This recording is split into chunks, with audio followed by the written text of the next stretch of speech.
On October 27, 1962, the world stood on the brink of disaster, anxiously awaiting the possibility of a devastating nuclear war. The confrontation between the United States and the Soviet Union had reached its peak, with both sides poised against each other, while diplomats worked tirelessly to avoid the outbreak of nuclear conflict. The doomsday clock seemed poised to strike midnight, and war was on the verge of erupting at any moment. Amid this charged atmosphere, a pivotal event occurred that almost changed the course of history. At 6:30 p.m. near the coast of Cuba, an American destroyer faced off with a Soviet nuclear submarine. The American destroyer deliberately dropped depth charges into the sea, forcing the Soviet submarine to surface.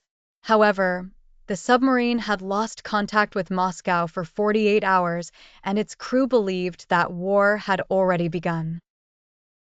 They were prepared to launch nuclear missiles aimed at American territory, and the launch required the agreement of 3 officers on board.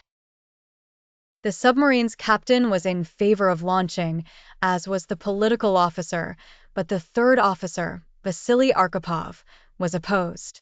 Arkhipov believed that making the decision to launch without re-establishing contact with Moscow could lead to an irreversible catastrophe.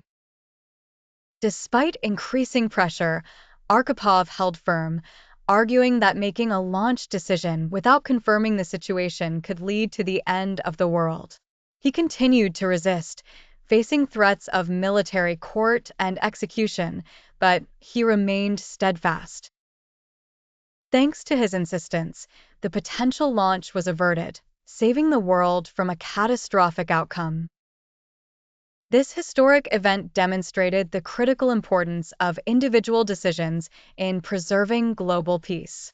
The Cuban Missile Crisis began on October 16, 1962, when an American U-2 spy plane detected unusual activity on the ground in Cuba. The images revealed that the Soviets were constructing missile launch sites in Cuba and that there were approximately 30 missiles at various stages of construction. These missiles were SS-4s, medium-range ballistic missiles capable of carrying nuclear warheads. With a range of about 2,000 miles, these missiles could strike American cities like Washington and New York in less than a quarter of an hour, posing a significant threat to the United States. But why did the Soviets choose Cuba as a launch site for their missiles?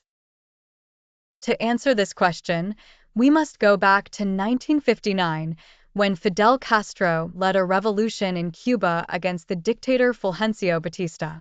At the time, the Cuban Revolution was supported by the people but was also a leftist and communist revolution, which alarmed the United States. To avoid losing influence in Cuba, the U.S. supported Batista's repressive regime until it was overthrown. After the revolution's success, Castro became a leader of a new communist regime close to American shores, causing significant concern in Washington.